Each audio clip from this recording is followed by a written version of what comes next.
Am I the jerk if I move out of our apartment knowing my fiancé and his mom can't afford it without me? Posted by you/throwaway move away 129. Me, 29F, and my, maybe ex, fiancé, 27M, have been living together for about 1.5 years. My fiancé got his undergraduate degree, worked for a couple of years, and then decided to get an MBA, which is how he ended up in our city. We moved in together after he finished his MBA program. My fiancé is from the Midwest, and his mom has always wanted him to move back. When he told her he was staying here, she was heartbroken. I went to college and got my degree in a STEM field. After I graduated, I got a job with my current company and moved to the city where we currently live. It's a big international company with multiple locations in the US and abroad. I love my job, I like the company I work for, and the pay is pretty good. All in all, a pretty good deal. During COVID, my office shut down, and we all went remote. After COVID, they decided not to reopen this office, so I've been 100% work from home since early 2020. I currently make considerably more than him, mainly because I've been working for 7 years and I'm in tech. I had been living by myself in a 1-bedroom apartment and had my office set up in the living room since it was just me. When we moved in together, we decided to get a 2-bedroom apartment so I could use the extra room as an office. Because of this, I was paying 2/3 of the rent, and he paid 1/3. We split everything else 50-50. The problem started this past May. My fiancé's mom told him she wanted to move to our city to be closer to him. She asked if she could stay with us while she looked for a job and got settled.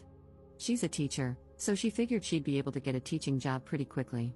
Because of that, I didn't really mind her staying with us, as I figured it would just be for a couple of months over the summer. Since I thought it would only be for a short time, I moved my office into a corner of our bedroom, and my fiancé bought a bed to put in the second bedroom. The problem is she never applied for any teaching positions and has been living with us for 6 months now. She and I have really been struggling with each other since she moved in. I can't make her understand that I work full-time. She constantly interrupts me while I'm working, which is bad enough, but she even interrupts when I'm on Teams calls. She always asks me to take her places because she doesn't like to drive in our city. She has pretty outdated views on gender roles and constantly gives me a hard time for not doing more around the house and for making my fiancé help with chores, do his own laundry, etc. The constant criticism and insults are really wearing me down. And I hate having my office shoved in a corner of the bedroom. Back in September, I told my fiancé that since it looks like his mom is going to stay a while, we should split the rent 3 ways. He told me she can't afford that since she has to conserve money until she gets a job. I told him I wasn't happy paying extra for a bedroom I can't use, so he finally agreed to a 50-50 split. I can afford to pay the extra, but I hate the idea of funding her lifestyle. Every time I complain about her or the situation, he says he agrees but doesn't know what to do because he can't kick out his mom. And he won't talk to her about the way she treats me or how she behaves. When I ask what the long-term plan is, he just says he doesn't know. I've thought about giving him an ultimatum to tell her she has to leave, but I think he'd just end up resenting me for essentially putting his mom on the street. One of my girlfriends is losing her roommate at the end of February. Our lease renews on June 1st. I'm very strongly considering moving out of our current apartment and moving in with her. I can afford to pay my part of the rent on our current apartment, and also half the rent at my friend's apartment. It's not ideal, but I'm not a big spender, so it's doable. The issue is, if he and his mom aren't able to pay 1/3 of the rent each, there's no way they could cover the whole thing on their own. But I can't live like this anymore, so I'm pretty sure this is what I'll do. I just wanted to see if people thought I'd be the jerk for leaving them like this. Update 5 days later. I posted here last week about the situation I'm in, living with my soon-to-be ex-fiancé and his mom. I started off trying to reply to everyone's comments and keep up, but honestly, I just got completely overwhelmed with all the responses. First off, I want to thank everyone for their feedback and comments, even the ones that were kind of harsh.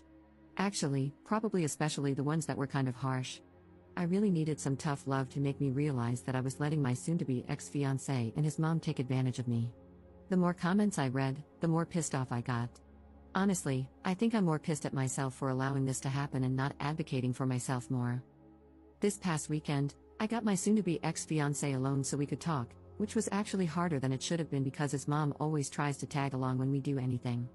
Going through all the comments everyone left and the PMs people sent really helped me decide how to approach this. It also brought up a lot of good questions I should have thought of myself.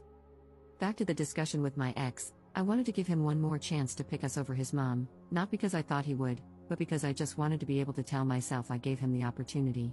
I explained again how unhappy I am with the situation, how it's affecting my work because of her constant interruptions, and how uncomfortable and unhappy I am being forced to work out of a corner in our bedroom. I reminded him that until a few months ago, I was paying the majority of the rent, and since I make so much more than him, it's really my salary that keeps us all afloat. I also brought up, again, the way she treats me and talks to me. And he replied the same way he always has. He agrees it's not right how she acts and that it's really uncomfortable for all of us. WTF, I don't care if she's uncomfortable. Previously, I would have dropped it there. But this time, I told him how angry and disappointed I was that he let me pay for 2/3 of the rent when she first moved in and how unfair it is that I'm still paying for half when there are 3 people living there and she is the only one with her own bedroom.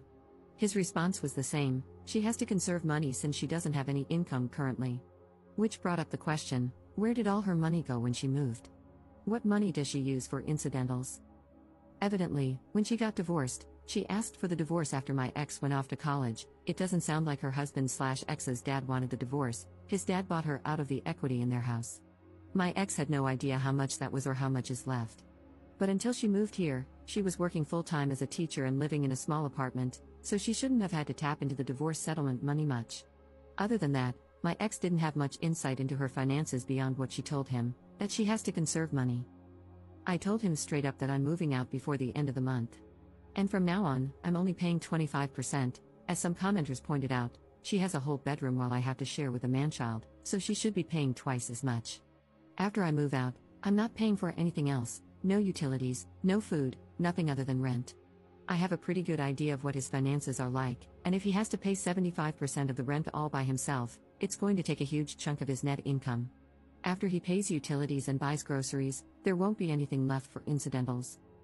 Rent was due on the 1st, but it's not late until after the 5th, so he has 2 days to come up with the money. If he doesn't and I end up covering it, I'll reduce the amount I pay in future months. The only reason I'm going to keep paying any of the rent is that even after I move out, I'm still on the hook. I talked to the leasing office, and they explained that since my ex and I signed a single rental agreement together, i.e., one contract we both signed rather than 2 separate contracts, we are both responsible for the rent. They don't care who actually pays, as long as it gets paid. The only alternative would be if he agrees to sign a new lease by himself, or together with his mom. But in all likelihood, he wouldn't be able to pass the credit check on his own, so I'm kind of stuck. I don't think he'll do anything stupid, though, because he's going to need to find somewhere to live after this, and a collection on his credit report wouldn't be good. I also told him that I'm going to find someplace else to work during the day until I move so she can't bother me. My friend, whom I'm moving in with, said I could work at her place during the day since she and her current roommate have in-person 9 to 5s. I took her up on that for now. After living with his mom, I'm not about to overstay my welcome, so I'm going to find some other options to rotate through. Someone suggested checking out the public library, or if it comes to it, I'll get a membership at one of those WeWork type places. Just in case, I brought my important papers, files, and valuables, and my friend is storing them for me until I move in. He really didn't take it well. The surprising thing to me is that he was actually shocked by everything. He seemed genuinely surprised that I wasn't prioritizing his mom. I really got the feeling that he sincerely believed I wanted to take care of her as much as him. He kept saying stuff like, "What about my mom? What am I going to tell her? That's just how she is, but we still need to help her," etc. He asked about our relationship and the engagement. I told him that after I move out, I need some space from him. In a few months, once we've both had time and space to process what happened, if we both agree, we can talk about the relationship. But he'd have to prove that he's going to have my back going forward and will set boundaries with his mom. I told him that just to avoid more drama, but I don't see a future where we're together. I told him he needs to tell his mom because she's not my responsibility or problem, and she'll know something's up when I start moving my stuff out. He hasn't told her what's going on yet, but this weekend, I'm going to start moving things, so he doesn't have much time. My friend's current roommate starts a new job in another state on the 3rd, so realistically, I can probably move in 2 to 3 weeks, depending on when she actually leaves. I don't expect him to do anything bad, other than sulk and complain, but if he does do something stupid or doesn't pay his part of the rent, the ace up my sleeve is that I'll tell the leasing office his mom moved in, which is prohibited in the lease. Honestly, getting evicted would solve a lot of my problems right now, so it's a pretty valid threat, I think. Now that I've mentally and emotionally separated myself from him and his mom, I'm actually looking forward to her reaction when he tells her what's going on. If it gets too ugly, I'll find a cheap Airbnb or hotel or something. I've had some friends, including the one I'm moving in with, offer to let me couch surf for a few weeks, but I just can't do that to someone else. So, that's it. I'm leaving, and I really don't care how that affects them. Relevant comments. Commenter. The thing about him sincerely believing you wanted to take care of mom is pretty standard when someone has an enmeshed relationship with their parent. When you think of a romantic partnership, you think of two people working together to build a life for themselves.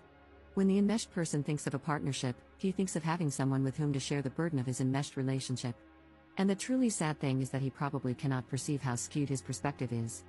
His normal meter didn't break, it never worked in the first place. It's sitting in the back of a closet, buried under a bunch of old coats. Ops response.